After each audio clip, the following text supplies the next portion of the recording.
So I grew up in Minnesota. I'm Chinese, but I was raised here. My mom and dad, my grandparents, they're from Hong Kong, originally from Canton. I grew up a pretty happy childhood, actually. And that is until I dealt with some young adult shit. um, and they were pretty catastrophic. First of all, it was breaking up with having my heart broken by my first love. Right, that always hurts. Right, um, you thought the world is gonna end, but we got through that. We persevered through that. But then another thing that really sticks out in my life is I've lost two people in my life to suicide. My grandma and my best friend. And those were difficult times. Um, I didn't know what depression was, but through that experience, I learned what a form of depression was. And luckily, we crawled our way out of that too. Got some help, saw a therapist, all that good stuff. A lot of love, a lot of support, and eventually, I got out of it. So at that time, I was interested in film, martial arts. I was working with youth. I believe I did go to college. I graduated from community college, and then I ended up going to Metropolitan State University and Minneapolis Community Technical College to study film and theater. And then my degree is education, film and theater. After the depression phase, I found myself going back to my family's homeland.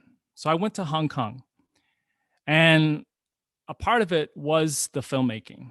I saw Jet Li, I saw Bruce Lee, I saw Jackie Chan films, and I was like, I wanna do that. And it tied really nice because I was learning martial arts at the time. I started learning martial arts from my brother, Northern Shaolin, and then eventually Southern Pre-Mantis Kung Fu when I was 15. And when I went to Hong Kong, I continued my studies. I studied Hung Gar, and I think that's about it. Yeah. And then I worked in the film industry for a little bit. I worked for a well-known film producer. Um, he's buddies with Donnie Yen. If anyone wants to know, dropping names, but it's kind of cool. It's kind of cool when you meet those guys and gals. Uh, and then I came back to Minnesota, got married in Hong Kong, uh, came back to Minnesota, and things weren't going well with my wife and I, and we went our separate ways in a healthy manner. We got divorced, and and uh, and then I decided to move to Los Angeles, and I really didn't know what was going to happen in LA. I really didn't know what was really going on inside of here. I just knew that something was calling me over there. It might have been the beaches and the ocean, the palm trees, really. And I was still doing film. I was still working with youth. Um, but I realized that inside, I was pretty lost. I was pretty broken. Um, but I wasn't depressed. So that's the difference. I was still working a job, I was still having a good time, but inside I felt really insecure of myself. And I mean, I'm okay to talk about it now, but for someone to say that they're not secure in themselves, it's like you feel like it's a big turnoff. But the thing is that all of us inside, if we haven't gotten the tools for understanding what life can mean to them, life can be very intense, very lonely, and possibly depressing. Um, but So I was lost, not sure what to do with my life. I had lived a pretty cool life thus far. I traveled. I enjoyed a lot of things. I have an amazing family, and I couldn't figure out what it was. And then I started training with this martial art group called Lab Rats. And I met my instructor there one night. His name's Orpheus Black. He's my mentor, my best friend. Um, and he's only a couple years older, but his life is very different from mine. Um, we're different, but we're also similar. And he's been studying martial arts since he was a young boy. And whatever he was showing me, it really struck a chord in me, and it really challenged me to look in myself, to develop the love and the confidence in myself, because we were doing martial arts, we were doing boxing, we were doing the kind of uh, martial arts that I had never done before. Uh, it was a hybrid of boxing, Filipino martial arts, salat, bare knuckle boxing, um, something called 52, and I'm forgetting, but a lot of it was we got hit and we got hurt, but it was part of the training. And what I learned from him and from the other people that I surrounded myself with was how to be uncomfortable in life. And that's okay. How to not have the answer, and that's okay. But to not ever not believe in yourself. So I started going into this, I call it the transformation of self care, self love, healing. And what I realized, and this is why I'm so grateful to join you this week, because it's the topic of masculinity. So, what I realized is that as a Chinese man growing up in the Midwest, I never was in a space where we talked about our emotions, where we talked about our bodies, where we might have talked about our feelings, but there were certain things that were accepted and certain things that weren't. So it was very painful to look at the life that I was living for my first 36 years of my life. But it's extremely rewarding when I made the decision to change it. Because whatever happened to me happened, and I wasn't going to get angry about it. I just wanted to have something, a way, a process to let it go. And martial arts, boxing, my time with my mentor, then adding yoga, meditation, reading a ton of books, entrepreneurs, podcasts, you name it. I did everything that I could to focus on self-care, self-healing, but in the spirit of the warrior, where I wasn't afraid anymore of making mistakes. Because when you're doing knife fighting, my instructor, my mentor Orpheus used to say, "You're gonna get cut. Better to get cut in parts of your body that's not your organs, that's gonna bleed. It's better to practice putting yourself in a position where you're gonna get cut, but you're not gonna die." So it was those kind of lessons, in addition to very close infighting, boxing people.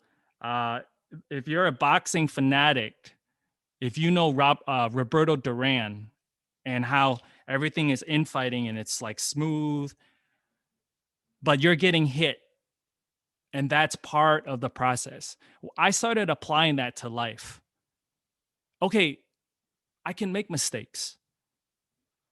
I can feel what I feel, and I love it.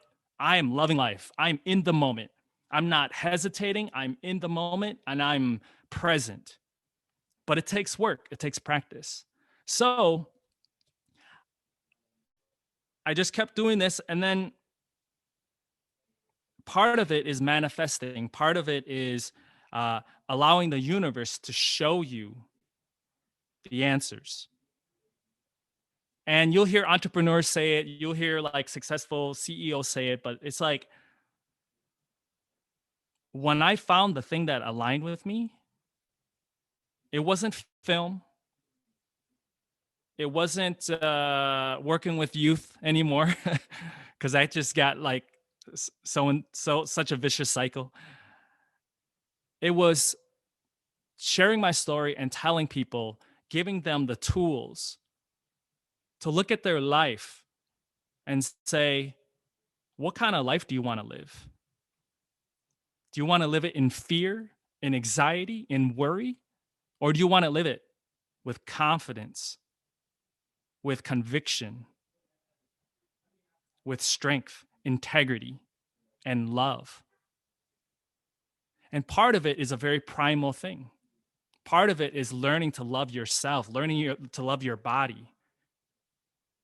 I didn't know a lot about my body. It's not in my family, no one ever talks about that kind of stuff. But now it's so fun. It is so fun. I talked about being uncomfortable already.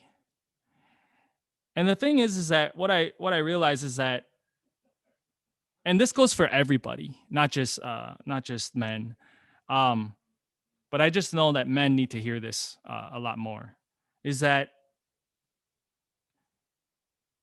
we need to all learn how to be okay with being uncomfortable.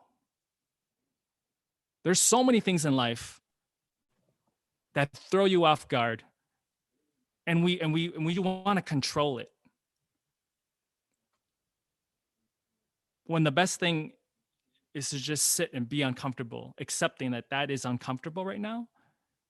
I'm going to let it go and I'm going to see what I can do.